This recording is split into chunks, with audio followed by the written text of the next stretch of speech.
Jail तो आना जाना है। जब भगत सिंह जेल से डर गए होते और हमारे महापुरुष क्रांतिकारी लोग जेल से डर गए होते तो हमारा देश नहीं आज़ाद हुआ होता। तो 5 दिन अपने गांव के अपने देश के लिए जेल में रहा सर, और ना इनसे मैं डरा हूं, ना कभी डरूंगा, ना झुका हूं, ना झुकूंगा। अपने अगर ये भ्रष्टाचार करेंगे तो मैं इसी प्रकार इनको रेलता रहूंगा हमेशा। जब तक जीवित रहेंगे भगत सिंह की राह पे चलेंगे और इनकलाब जिंदाबाद का नारा लगाते रहेंगे सर। वीडियो 1 घंटे में पूरे भारत में चल गया था। तो सच भैया थोड़ा परेशान हो सकता है लेकिन पराजित नहीं।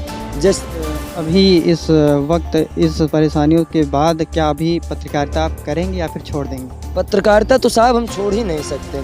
अगर वही मैंने कई बार मैं कहा हूँ कि जुर्म के साए में मुंह खोलेगा कौन, अगर हम ही चुप रह गए तो सच बोलेगा साहब। तो मैं पत्रकारिता कभी नहीं बंद कर सकता हूँ। नमस्कार, बहुत स्वागत है आपकी आवाज़ तक न्यूज़ में। दोस्तों, आज सच को दिखाना कितना मुश्किल हो गया है पत्रकारों के लिए, कुछ कहा नहीं जा सकता। आज हम ऐसे पत्रकार के साथ मौजूद हैं जिन्हें सच दिखाने की इतनी बड़ी सज़ा मिली, जिन्हें लाठी डंडे और चप्पलों से मारा पीटा गया है। आखिर क्या कुछ हुआ उनके साथ, चलिए हम उन्हीं से बातचीत करेंगे। सर बहुत बहुत धन्यवाद आपका। आपकी आवाज़ तक न्यूज़ देखने वाले सभी व्यूअर्स को मैं दिल की असीम गहराइयों से हार्दिक हार्दिक प्रणाम करता हूं। मेरा नाम ललित कुमार यादव है, मेरा गांव सराय गोकुल है और मेरे चैनल का नाम यूपी 44 आखिरी सच तक न्यूज़ है। जी सर। तो उस दिन क्या हुआ था जो वीडियो वायरल हो फिलहाल देखा गया, लेकिन अंदर में क्या हुआ तो उसमें काफ़ी आशंकाएं जताई जा रही हैं कि पहले इधर घुसे थे वो किया, तो उस पर क्या सच्चाई है पूरी? देखिए साहब, झूठ बोलने की एक सीमा होती है। इतना भी झूठ मत बोला जाए कि खुद को झूठा साबित करने में ज़्यादा समय भी ना लगे। जैसे कि जो सच होता है वो दिखता है साहब।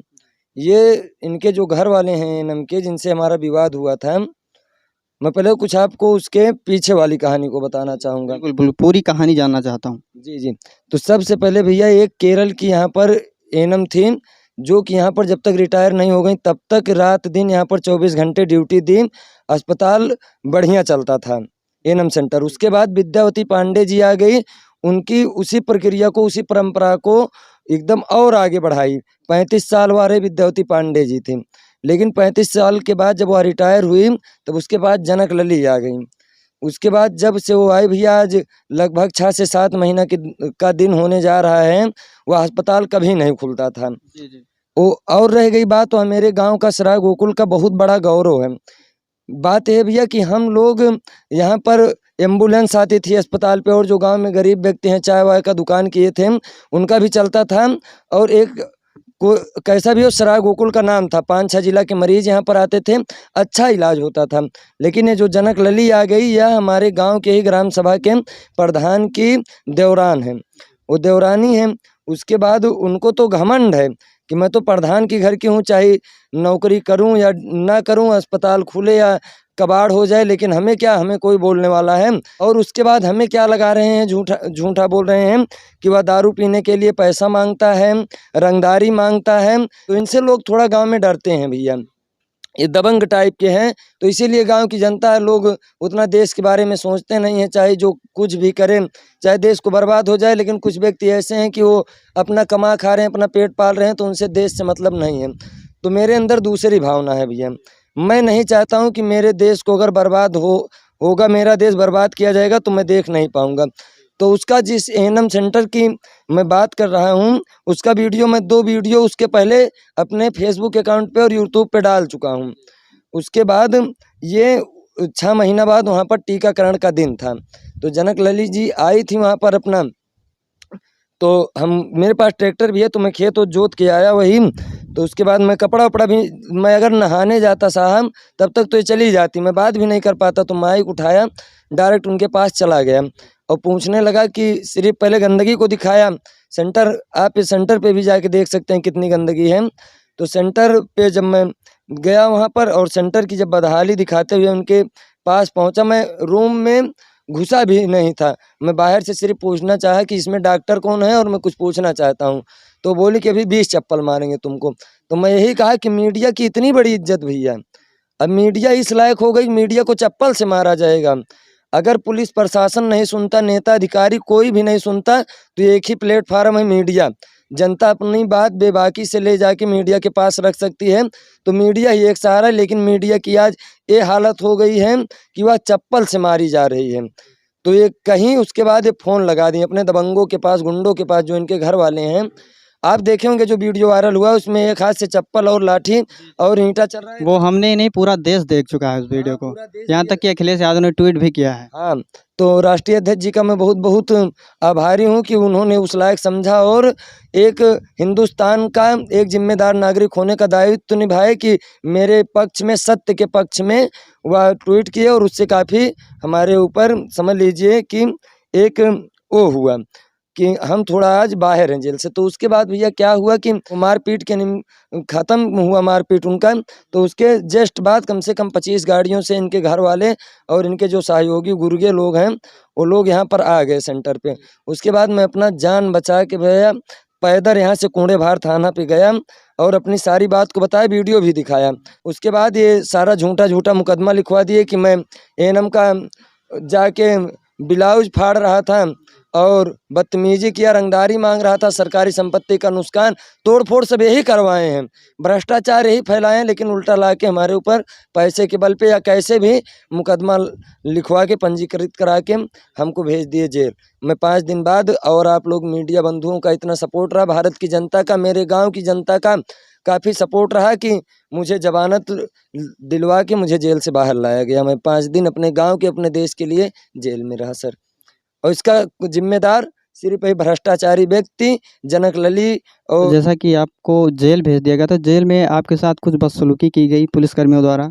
नहीं, बदसलूकी नहीं की गई थी। वो वीडियो जो आप, क्या हुआ था जेल में आपके साथ? जेल में कुछ नहीं हुआ। जब मैं पहले तो थाने पे गया, थाने के बाद मैं गया वहाँ पर दीवानी में।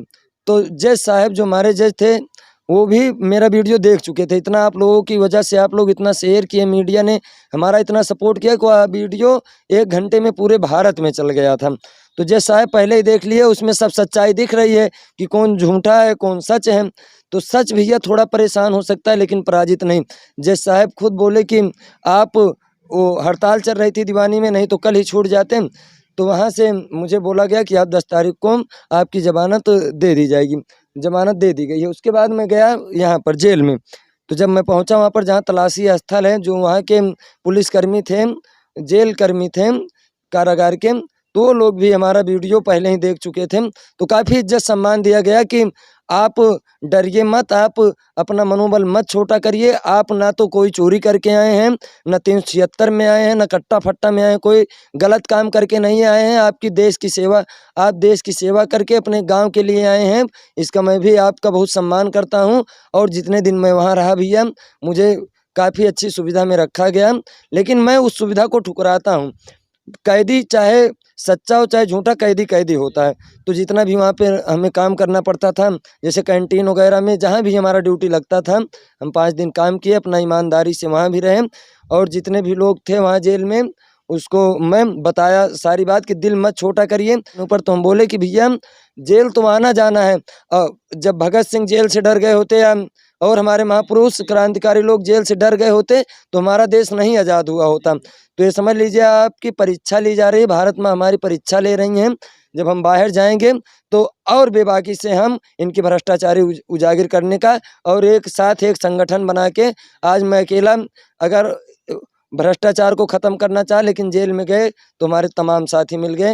वो भी नंबर भी है, छूटने के बाद हम लोग और आप सब लोग, मैं जितने मीडिया बंधु हैं सबको मैं यही कहूँगा कि सब लोग एक होके और इनका मुंह तोड़ भ्रष्टाचारियों का जवाब दें, ताकि भारत से भ्रष्टाचार खत्म हो जाए। क्योंकि हमारी भारत माता को आज़ाद कराने में बहुत ज़्यादा खून से सींचा है वीरों ने। इस धरती को खून से सींचा है, पानी से नहीं साहब, न पसीने से, खूनों से सींच के इसको हम लोग आज़ाद करवाए हैं, हमारे जो क्रांतिकारी लोग हैं। तो हम भारत माँ को कभी बर्बाद नहीं होने देंगे। जब तक जीवित रहेंगे, भगत सिंह की राह पे चलेंगे और इनकलाब जिंदाबाद का नारा लगाते रहेंगे सर जी। क्या अभी इस वक्त, इस परेशानियों के बाद, क्या अभी पत्रकारिता आप करेंगे या फिर छोड़ देंगे? पत्रकारिता तो साहब हम छोड़ ही नहीं सकते। अगर वही मैंने कई बार मैं कहा हूँ कि जुर्म के साए में मुंह खोलेगा कौन, अगर हम ही चुप रह गए तो सच बोलेगा कौन साहब। तो मैं पत्रकारिता कभी नहीं बंद कर सकता हूँ। ये मेरा एक, मैं अगर बहुत लोग ये भी प्रश्न उठाए कि वह पत्रकार नहीं है या ऐसा कुछ नहीं। तो मैं आपसे भैया पूछना चाहता हूँ कि ये बताइए कि अगर जहाँ भ्रष्टाचार हो, जहाँ भारत माँ की इज्जत पर दाग है, तो क्या एक पत्रकार ही उस पे आवाज़ उठा सकता है? एक भारत का जिम्मेदार भारत माँ का बेटा नहीं आवाज़ उठा सकता है उसके लिए? बिल्कुल, बिल्कुल भाई, बिल्कुल। हर कोई उठा सकता है। आज़ाद आज़ाद भारत है। तो मैं वही भारत माँ का एक वीर सपूत, अपने आप को एक हिम्मत वाला सपूत मानता हूँ, और भारत माँ का अपना एक, मैं अपनी माँ को नहीं लेकिन भारत माँ को ज़्यादा प्रेम करता हूँ। अगर मेरी भारत माता पे कोई भी, अगर कोई भी हुआ, अगर भ्रष्टाचार फैलाएगा, तो ललित यादव सबसे पहले वहाँ पर खड़ा रहेगा। और मैं एक शब्द और सब लोगों के बीच में कहता हूँ, बिल्कुल, बिल्कुल। वसूलों पे आ चाहे तो टकराना जरूरी है। अगर वसूलों पे आ चाहे, भारत माँ के वसूलों पे आ चाहे तो टकराना जरूरी है। जिंदा हो तो जिंदा नज़र आना ज़रूरी है। ये नहीं, बहुत लोग जीवित हैं, कोई बीवी बच्चों में बाझे हैं, तो कोई गर्लफ्रेंड में बाझे हैं, कोई कहीं फंस गए हैं, भ्रष्टाचार करने में फंसे हुए हैं, कई जगह लगे हुए हैं, लेकिन ललित यादव अपनी भारत माँ की सेवा में लगा हुआ है। और ललित यादव भगत सिंह को मानने वाला व्यक्ति है, और बाबा साहेब भीमराव अम्बेडकर को मानने वाला व्यक्ति है। साहब, मैं 11 कोचिंग लगभग 400 बच्चों को फ्री पढ़वाता हूँ। इसी गांव में आप किसी से पता कर सकते हैं, मेरा निस्वार्थ सेवा संस्थान कोचिंग चलता है। मैं कम से कम 400 बच्चों को, गरीब के बच्चों को फ्री शिक्षा देने का काम करता हूँ।